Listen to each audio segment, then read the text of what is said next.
All right, here he goes. All right, here's the link. Post it here just in case you can't see what's going on. Let me share my screen, of course.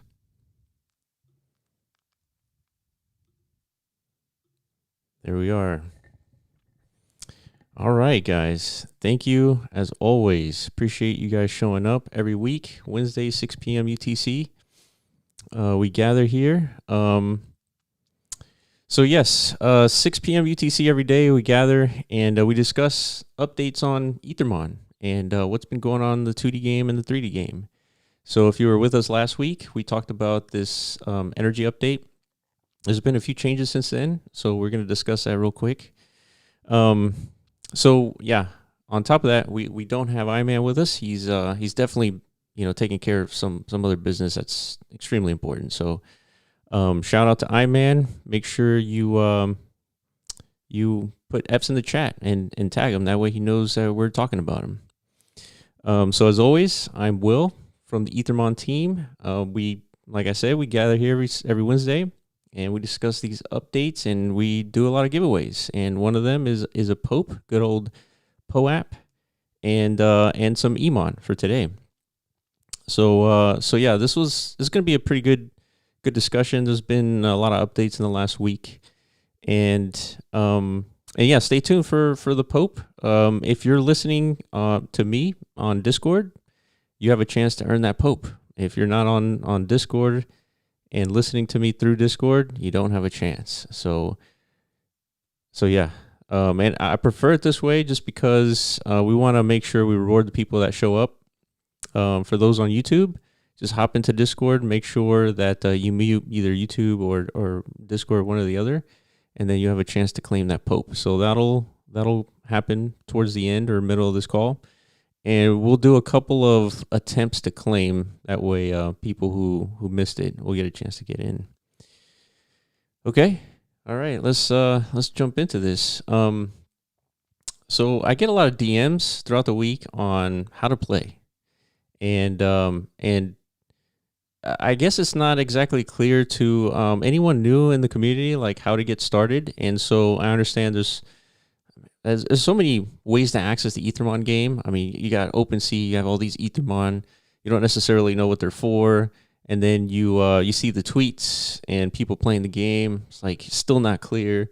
And the website is being revamped as well. And so it's going to be a little bit more easier to use. But most importantly, I guess the main question that people have is how do you play to earn, right? Well, that's the main question. And so I wanted to go over that a little bit today before we go over updates. I am in Decentraland, by the way. I'm in the district. I'll post the link. That way you guys can join me here. There's no real updates to show here other than just to kind of hang out.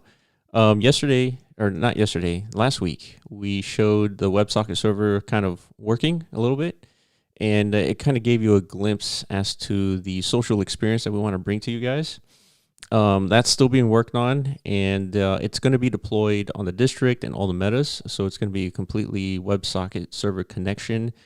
So it's going to be fast, and it's going to be something unique that most parcels don't have. So let me share this link. That way you can kind of jump in here with me. And here we go. All right. All right. Let me look at my notes here. So, okay, play to earn. All right. So the question is, how do you play to earn the Ethermon game? So of course we have the 2D game and 3D game for those of you who are new to this call. So, in the 2D game, we have this ladder tournament, right? So the first thing you have to do is log in. Use typically MetaMask seems to work the most of the time here, or the best really in all the cases. So you log in and you jump into battle, and then you see these ladder tournaments, right? Level 1 through 30.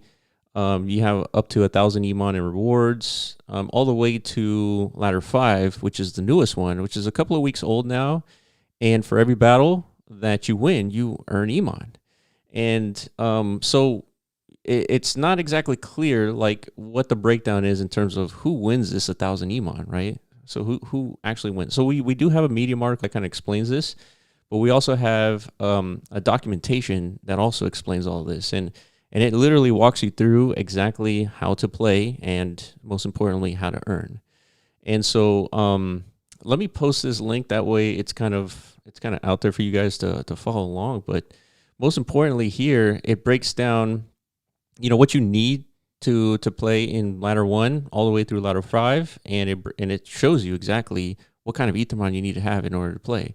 So just for example, in the beginner one, in ladder 1, you need any Ethermon, which is including on-chain and off-chain. So this includes the free mon that you get by adding your email to your account. And the way to earn Emon is you have to rank either in the top 50, right, in the ladder tournament by the time expires. So you win Emon. So this is, just an example of that play to earn experience. So here's the link.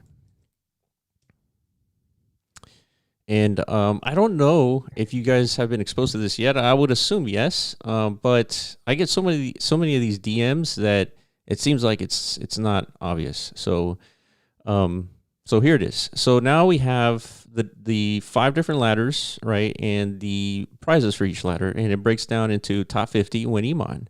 The only difference is in ladder 5 you win Emon per win. So not only do you get Emon for the top 50, you also get Emon per win. So that's and this is one of the more important things, because we want to reward people who are dedicated to the game, who are completely strategizing, on a weekly basis and adjusting their roster. And yeah, so if you have on-chain only, Matic or Ethermon, and it rotates. So the types of Ethermon that you use rotate. So it kind of forces you to strategize and figure out, which Ethermon you need to get in order to participate in ladder 5, which is right now extremely popular. So this is kind of the breakdown of the 2D, and the way you access that again is by going to the Ethermon IO site, battle, and you kind of jump into these ladders that you can get into depending on which Ethermon you have.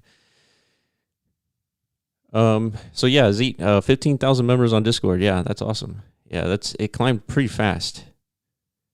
And yeah. Okay, cool. So yeah, so we have the 2D game. That's how you access it. And then there's this 3D game, and it's in Decentraland. So one of the DMs that I was receiving is like, I went to this 3D battle and it took me to Decentraland, and this person didn't know what Decentraland was. And I'm assuming that if you're on this call, you know what it is, but I guess for the recording, I'm just going to explain real quick, what Decentraland is about. So Decentraland is really an open metaverse that anyone can contribute to, and mostly this entire map. Hey, what's going on, everyone? This entire map here, all these little squares, is owned by somebody on the internet, right? And this blue square is owned by Ethermon, and so they're going to build out a portion of their game here. The other portion is going to be completely distributed out to landowners, right?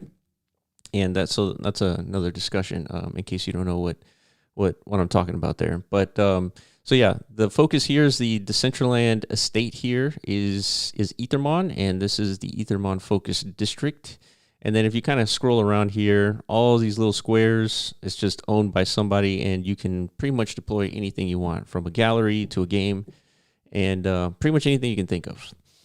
And so Ethermon, the team, decided to make their game on top of this open metaverse, because I think you guys would agree, it's like Decentraland has the potential for a long life. I mean, so long that it's probably going to surpass our own lives. Anyone who's listening to this conversation, I mean, I think we're all in agreement here that Bitcoin is gonna pretty much live on for as long as possible, I would imagine. And then and Decentraland is probably going to do the same thing. And so personally, ourselves, we made a huge investment in Decentraland. Obviously, Ethermon has as well. And you guys listening, I mean, you guys are playing the game, with me right now.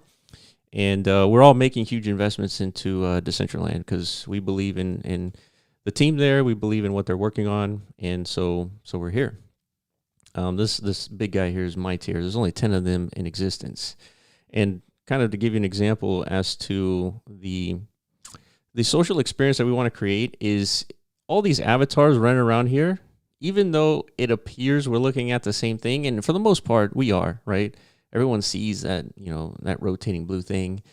Everyone sees the Ethermon, but they don't see the Ethermon in the exact position that you're seeing on the screen here.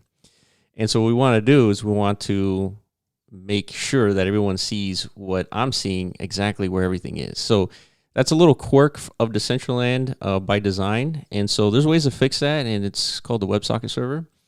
So that's how we do it, and that's why I keep talking about it. I've been talking about it for like, I don't know, maybe a month now or more. And it's important. I think any metaverse, the most important thing about a metaverse is that social experience, and that's what we're trying to build and trying to focus on, at least in the shortest of terms. So the idea here with the WebSocket server is that when somebody jumps into this parcel, right, and you see this my tier, that means, and all the Ethermon will be following their trainers, but this my tier will be following their avatar. But if you see this guy, that means there's only 10 of them, and this guy, whoever holds them, is flexing hard on you. So you should feel bad if you see this guy. So yeah, I mean that's sort of the idea, is like you'll be able to click on the Ethermon and kind of see, their level, their progress, and really it's a flex, right? You want to be able to kind of flex your progress in the game, and that's really the whole point of these wearables too. I mean, look how badass this guy looks. All right, shout out to Peter Griffin there.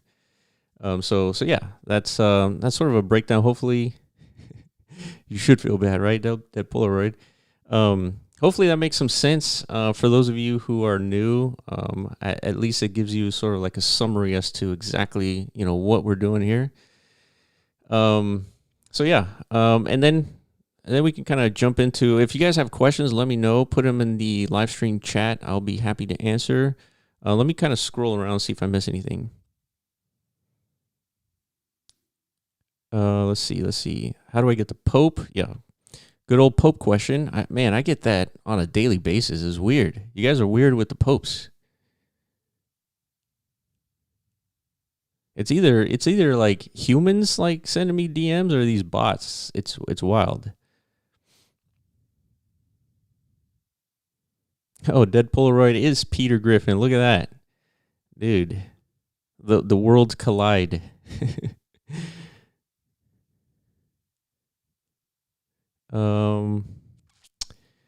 Tarika, so I want to hear about the long-awaited airdrop. What happened with the fortune wheel? Yes, and adventure mode.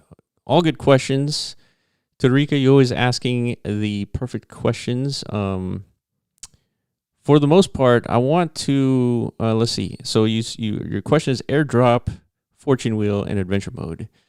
So I'm going to talk about the fortune wheel a little bit later. As far as the airdrop, we're waiting for one announcement to come through, and so it's a collaboration with this team that's going to have a huge use case for Emon, and so we're waiting for that announcement to drop, and then the airdrop will happen. I promise you, it's happening. There's no, even though there's been quite a delay, it's not as if it's not happening, right? It's nothing like that. So it is happening. It's just we're kind of waiting for this announcement to drop, and then we'll do the airdrop. And I believe the way it'll work is everyone will get distributed these tokens, who qualifies, and you'll have to refer back to the Medium article that kind of outlines who actually qualifies for this airdrop. But it's going to be on Polygon Network, so the fees are going to be negligible. So you'll be able to get that airdrop. Just all of a sudden, it's going to show up on your wallet.